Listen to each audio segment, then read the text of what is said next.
दहिया तोहरा चिकनाई जे तो हमर वाला तो दबाई जे तो दहिया तोहरा चिकनाई जे तो हमर वाला तो दबाई जे तो नहीं है तो के कोनो परेशानी।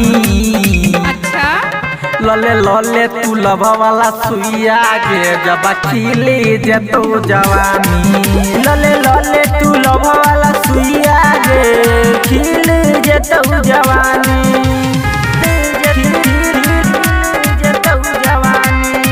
अच्छा जे तो जवानी। लले तू लभ वाला सुइया गे जब खिली जे तो जवानी। अच्छा 4 दिन में सुन छौरी जब ही तू मोटाई गे हमर बाला सुइया पर तो कर बही आई माई गे 4 दिन में सुन गे छौरी जब ही तू मोटाई गे हमर बाला सुइया पर तो कर बही आई माई गे नहीं है तो के कोनो परेशानी। लले लले तू लभ वाला सुइया गे जब खिली जे तो जवानी। लले लले तू लभ वाला सुइया गे खिल जे तो जवानी।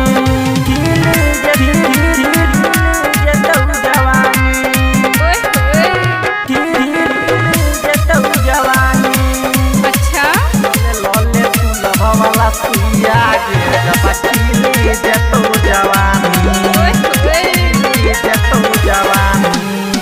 राइटर भी बुलंद कहो तोरा बात लेना मान गे राजू गायक तोरा के में रहो दिल पर साइन गे राइटर भी बुलंद कहो तोरा बात लेना मान गे गायक राजू तोरा के ने छेलो दिल पर साइन गे। अच्छा नहीं है तो के कोनो परेशानी। लले लले तू लभ वाला सुइया गे जब खिली जे तो जवानी। लले लले तू लभ वाला सुइया गे खिल जे तो जवानी।